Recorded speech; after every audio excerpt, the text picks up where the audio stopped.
Yo, happy Tuesday sa lahat. Tara, samahan nyo ako. Magluluto tayo ng ginataang alimasag. Ito yung ingredients natin.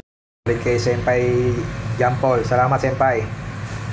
Spinach, talong, jalapeno, sibuyas, bawang, luya.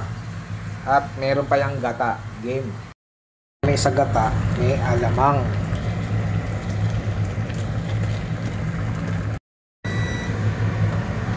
Ganyang ginatang alimasag mo mga men, di ba?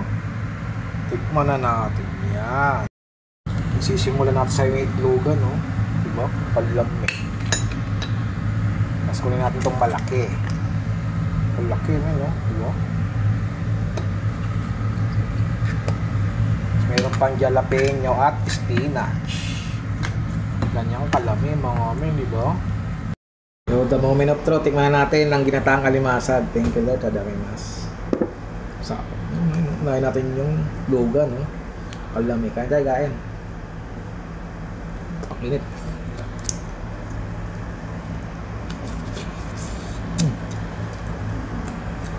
Ang lami.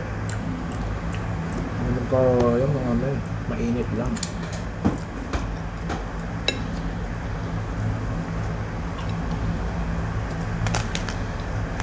Ang taba niya mga men, no?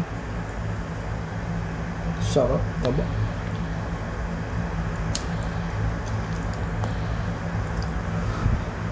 Hindi na mga men.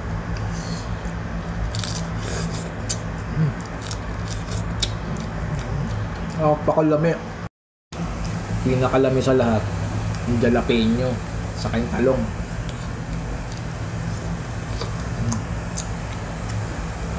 Sumama na spinach sa talong, kalami. Sarap. Ay!